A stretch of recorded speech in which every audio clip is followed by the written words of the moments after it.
Let's start with the block finale. We're a little bit late. Hopefully the traffic comes good on this one. But let's talk about it because you and I wouldn't say we're block fanatics, but in the past we've watched it in its entirety. We watched the first episode and I'm like, this is not happening.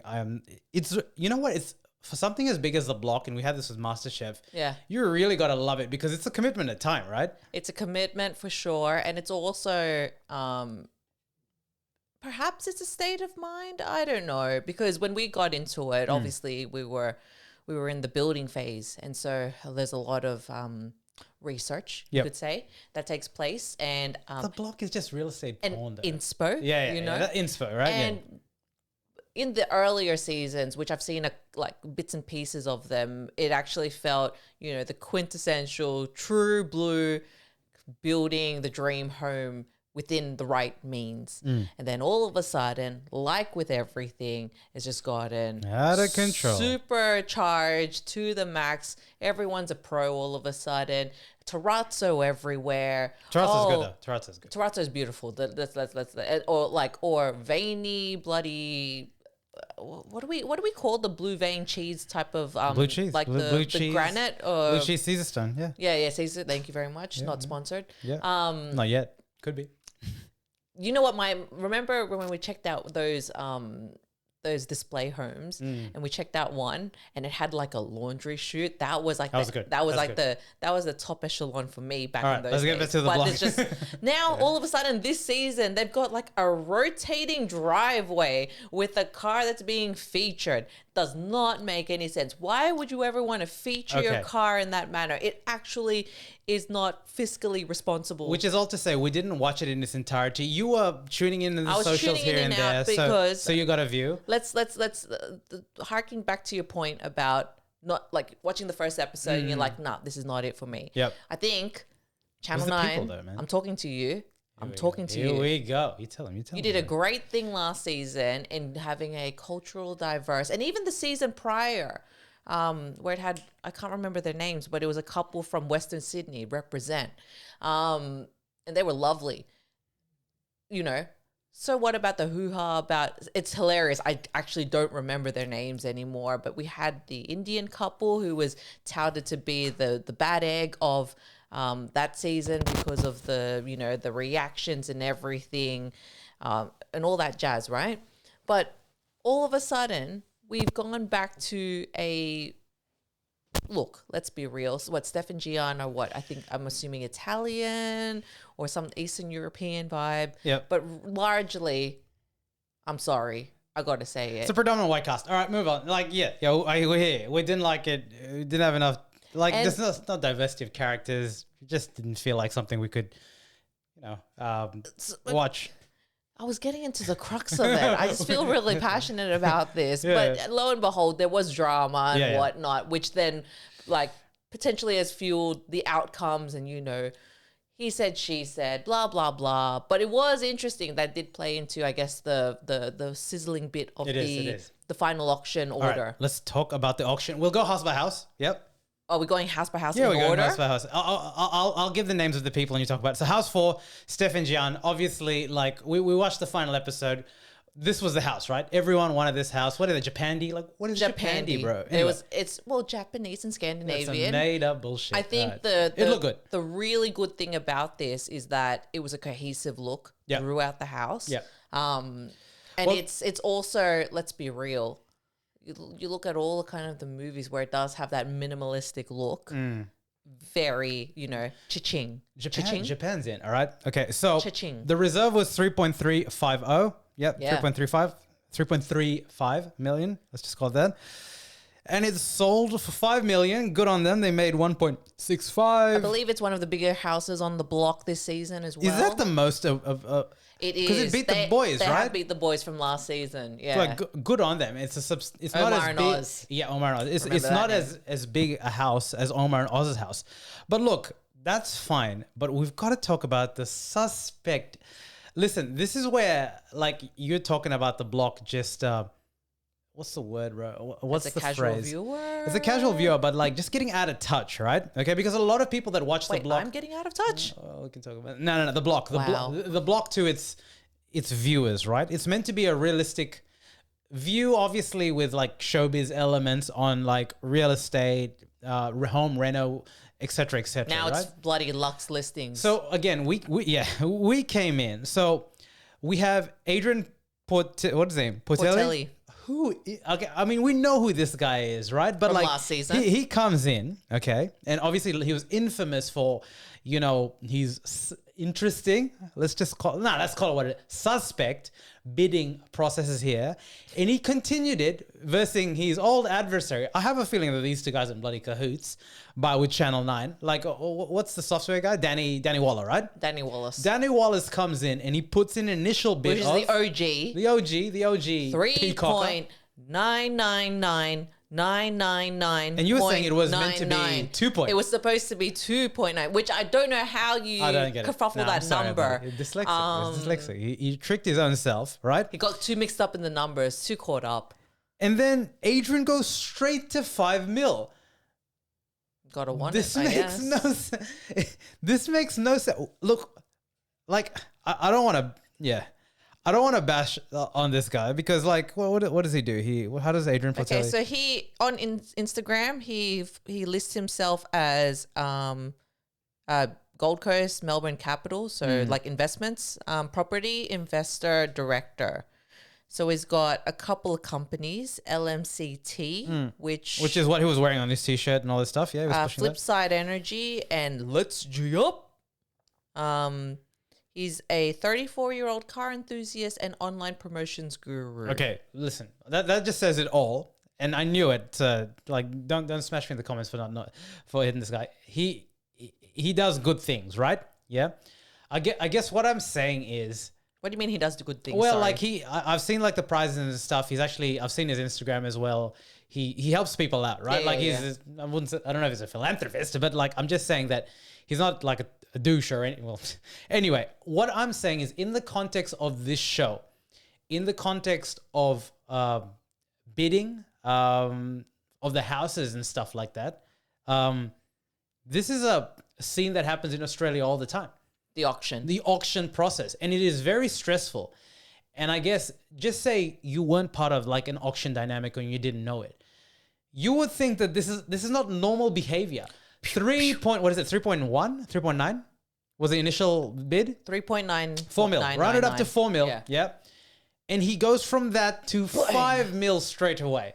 Bang. I know this is a show. I know we want the pompous there, but like as we'll talk in the next couple of houses, what happened is for the last 3 houses, the difference was so stark when they didn't get these two bidding effectively, but also they'd come from the high that their contestants had. And granted, the first 2 houses were obviously the 2 most desirable houses in the show. Yeah. Mm-hmm. So maybe we expected it here, but let's just say progressively the bids were realistic. Let's say Portelli won it at 4.5 mil, and he did it as a normal consumer would increment, right? Like not just going from 4 mil to 1 mil, right? Then maybe you're selling an expectation of what it is. And can you imagine, by the way, the auctioneers who are in the market and are doing this and are saying, what the hell is going on? Because they've never seen it. And he is honoring these purchases because like he did it last year as well. I don't think he's going to, because remember one year they had this software lady entrepreneur who bought the house and she didn't end up paying for it, right? Like there was that kerfuffle on it, right? So I'm pretty sure he's good for the money. That's not what I'm saying. He's buying it for the competition, whatever, depreciation, which actually, when I see these auctioneers talk about these houses, beautiful houses, which the contestants are painstakingly spending, you're nodding, a lot of time for families, right? They're doing it for families. Yeah. And then when I hear the auctioneers talk about it as a depreciating asset, to me, it's just so out of touch with the Australian public, what people are going through in losing houses with the interest rate there. I don't know, man. Like, am I just hoity-toity, downy-roundy? Like, do you know what I mean? Like, I know it's entertainment. I know this, I mean, it gives us stuff to talk about. Like, don't get me wrong. But that's what happened in house 1. Do you have anything to talk about, before I move on to the second house? Well, Steph and Gian? Well, I love the house. I think it was quite beautiful. Do we, like, it's maybe 5 mil. Look, all of these houses were selling way above board anyway, right? Well, yeah. Like Based on because their of the reserve. marketing, blah, blah, Yeah. blah. And these guys are just juicing it out. So I'm happy that they got 1.6 and sold for 5 mil. I'm just saying that like, this is an unrealistic expectation of how an auction goes. Probably but it's stupid. Like it gets to a point where next year when we're watching it, right? Yeah. Adrian's going to be there like, oh, look at this bloke. He's going to do something silly to a point where like these contestants are going to be frothing over this guy when he comes over. You know what I mean? It creates this weird dynamic. It's building up the clout because previously Danny Wallace was that guy. I don't like- with the yeah, random numbers, but also he is in a similar game of investments and giving houses to. I think he also does that for Ronald McDonald. They're all houses doing and it. Yeah, whatnot, yeah. Look, which is lovely. And there's got to be throughout the episode. And we'll talk more in detail about it, but there was the toing and froing between the two, and it kind of felt like the old and the new guard, where it's kind of peacockers. You That's know, what it it's is. just like the young bloods coming up and making these choices, which the reason why I was nodding earlier is because I just read some intel. I'm like, yes, that makes a whole lot more sense. What did you read? Well, let's go to first House 5, and then I might do a summary commentary on it. House 5, Eliza and Liberty, media chicks. I felt happy for them because the reason why they're media chicks, I can't remember which one it is. It's the shorter one. She used to be I think production assistant for Hamish and Andy back in the day, and there was a whole lot of drama about maybe Hamish and Andy are gonna buy the house and everything like that. And it's really interesting to think that you'd go that far to think that like to win the competition. Lucky for her, they didn't because Adrian clearly has more money. But same thing happened here. Even more ridiculous. Danny starts the bid. Adrian ends up winning the bid. But explain what happened because I'm still like, just what the hell? I think if I'm not mistaken, Danny started the bid again at the same price again, which was really interesting. And then all of a sudden, what's his face? Adrian, he does a bid. This right? Joker bid himself up, basically. But then he bids himself by up 100K, twice. By 200K, effectively. And it kind of felt like this weird analogy of kind of like chicken, but like, it's like that threat. Like, when you're playing it with your hands like this, Bobs, with your hands here, it's like you're doing the fake out. Look, the first 100 maybe, but even then he didn't. The second 100 was just complete like, brag. why? Like it makes no sense. It makes no sense. It just makes no sense. It's now real peacocking, if we're going to be honest, right? That's what it is. And it's kind of thinking like, oh, you thought that I was a fake. It's like, well let me hit you with the good one. I'm going to go again. Another one. Another one. Surely, right? Again, like, happy for these girls. Listen, they're in media. I know people that work in media. They would make, no way they'll make this sort of money, right? Good on them, right? Like, happy. But just, it's... I think I saw a clip where the camera was panning away from the realtor. Yeah. His head was in disbelief, like of how nuts this whole process was. Again, I get it's a show, but it's like now so off kilter. Yeah. That I'm not gonna like Scotty was saying like he's never seen this because it's not normal. This is how people that are spending their own money buying these houses, which it should be. They should be realistically priced for people that actual home. How nice would it be to actually see a family buy that? You see the family there. You see the kid walk into like the playroom. But what family is going to buy have that's that what I'm now? saying. Like Out of touch. They know roughly what. This time around, they had what the facade would look like, right? So they already know what it looks like. Yeah. MasterChef, I know they have to make money. I'm just saying that it's very out of touch. I don't like. It's also interesting when you're saying about money as well, because obviously the contestants, they would win all of their winnings that are above reserve price, apparently tax free, which is nuts. I didn't know that. I really didn't know that. And so we've got in this season, we've got effectively two couples or pairings that are millionaires that come out of this. No. Right? The girls were 800. No, they got one. Oh yeah, they got a mil. They got 1 mil. Good on Yeah. them. So splitting the winnings. I believe one. Well, of them they got said it was 800 until this guy bid himself up to and which Yeah, it makes no sense. Yeah. and I think there was some commentary where she was saying something to the effect of many people of the public were saying to the effect of like, oh, because they're actually really good contestants, they were really lovely, No one's gonna willing give to you- help, yeah, so, etc., like, etc. whatever. Anyway. It's a bit iffy, but what's great about that as well, I think, another offshoot of, I guess, what any reality TV show can do for you, right? It's literally the launch pad to a career in media or to the next business. I believe Steph and Gian have got their own Pandy, I think Line it's or like some homeware shit. or something now. And obviously the girls will be doing something. They could easily probably Media be like, Thursdays. what a time. How about you bring it back? What a throwback at Hugo's. Oof. alright, Pete. It's Not alright. not sponsored. It's alright.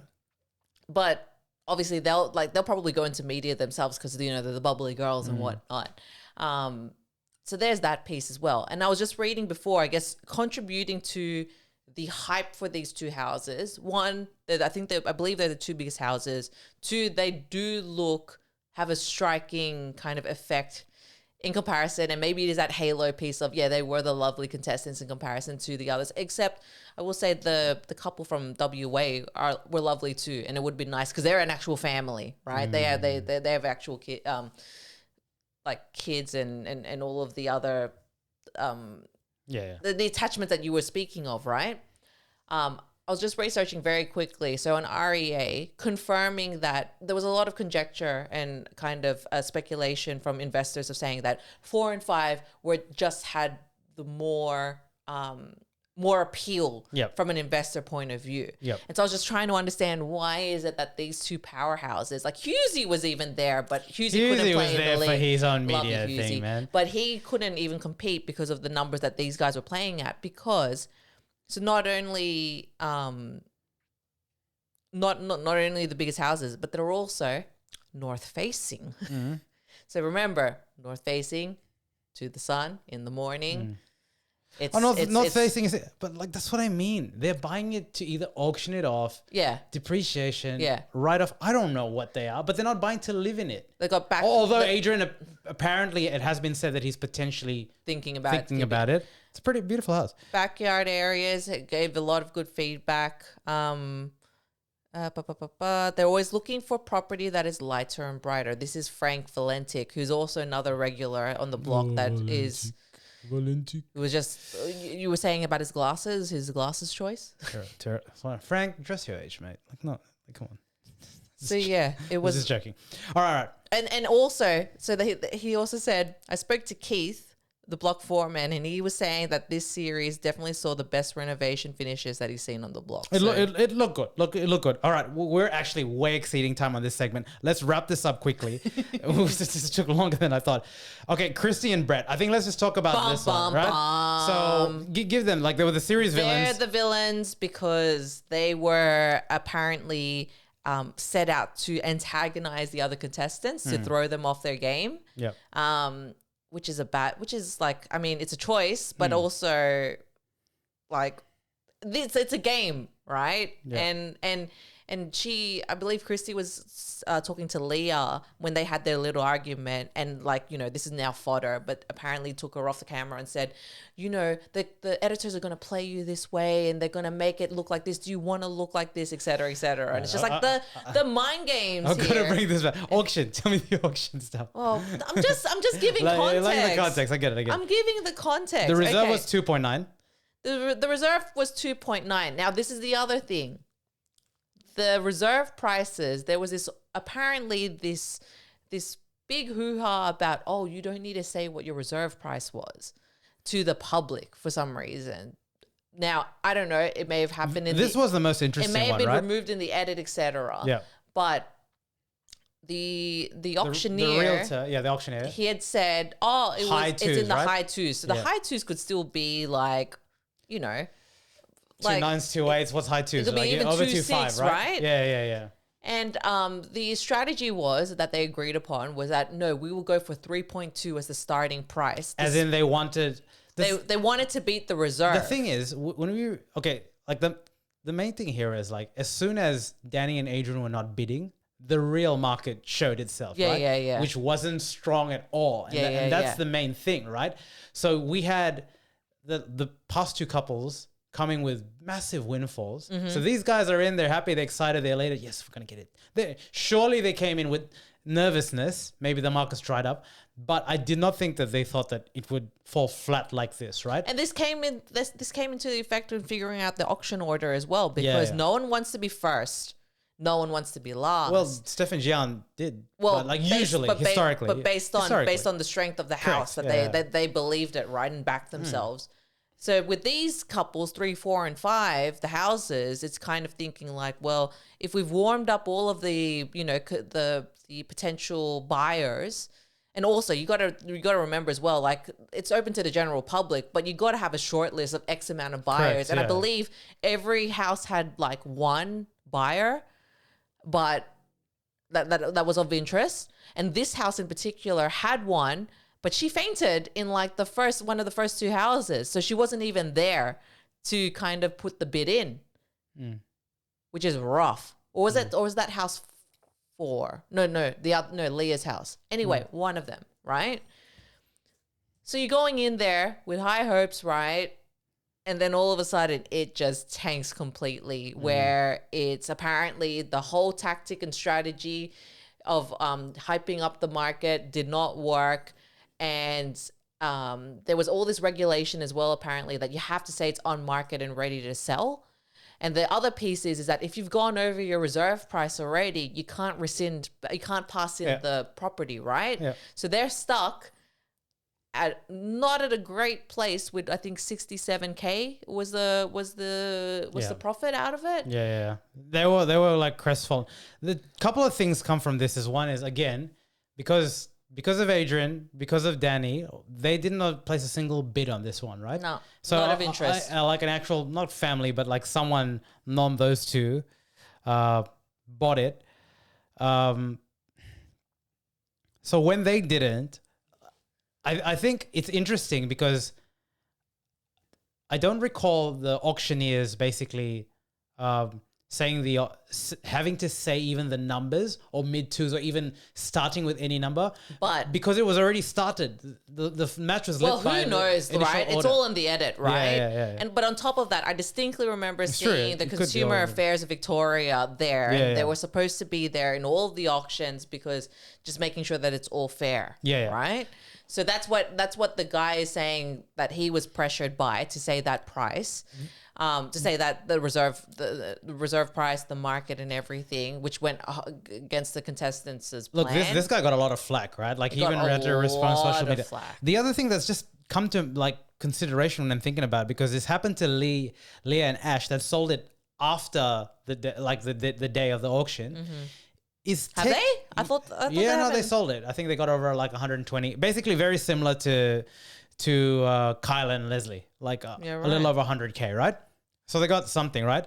Is if the auctioneer knows the reserve and knows that they only make money past the reserve. Yes. He could have not accepted the 3 million, 3035, because that's what happened there, because it's too close to reserve. Yeah. Or he could have, if he was dynamic enough to know that it was getting to that point, he could have stopped it then and there. Yeah. Once he agrees to it, then it's sold. Yeah. So while there was a lot of it there, I think it's hard, man, because we're not in a position. I don't want to like throw anyone under the bus. We don't know what really happened upon because it consideration could be, there based on if you truly know what the outcome is there and you know that the market's a bit there, maybe you pick up the phone and you can stop the bidding, right? Like you run on the premise of you got to service your clients, right? And just be in the, again, don't know what happened, right? It could all be like created up to some kerfuffle, but it was quite sad actually, where Christy was like ending it off saying, well, Australia got what they wanted. Like it's pretty rough to be touted as the villain, but kind of made that choice too. Hey man, they knew what they knew. I thought it was interesting that they said that they forego really high paying jobs to get it. Anyway, look, I'm going to cut this out because this section's way too long. Kyle and Leslie, Leah and Ash, they made over 100K. Good on them. I think the first three were really like the most sort of interesting. Well, the last one too, but section's way too long. No, but remember the other piece is that Christy thought that she stuffed it up for the other houses because they're facing a similar predicament. Correct. But again, to me, this whole goes from the part where it just seems like these auctions are now built around these mega bidders. That this is almost to be a manifestation of, you know, when they say, like, I hate saying this, but like overseas Chinese bidders come and bid like locals out of the market. Yeah. This is so much of a metaphor for me. Like, you have two bidders that are going to easily always get, if they continually come, the best one. No Joe Blow can come and say, you know what, I saw this, I loved it, I'm gonna live here forever. It's gonna be my forever home there, because it's so far out of it. And the irony is, like, this is gonna go to like charity. I don't know. Like, I'm just disillusioned by the whole process. Anyway. You know what? No, sorry. One other thing, Yep. right? Remember with Leah Nash's house, apparently that Frank guy was saying it's like, oh, like it's a steal, right? It's like, oh, it's like 2 million It's for a the steal, land. but it's a steal that no one can and afford. Like 2.2 4 for mil, the house, right? Yeah. Like, which is nuts. But yeah, no one can Because afford the that. average price of, we gotta cut this out. The average price of the houses there were around 1.5 or 1.8. So these reserves are huge to begin with, because they're fitted. But of the market, Of right? course, not the market, the amount of material. They're fitting, like you said, premium fixtures and stuff, right? Yeah. They got to make money on it. And Channel 9 has to make money off it too. Channel 9 goes in setting their reserves, so they make a set. I'm pretty sure they make money, surely. right? So it's not a charity. But anyway, all right, let's move on.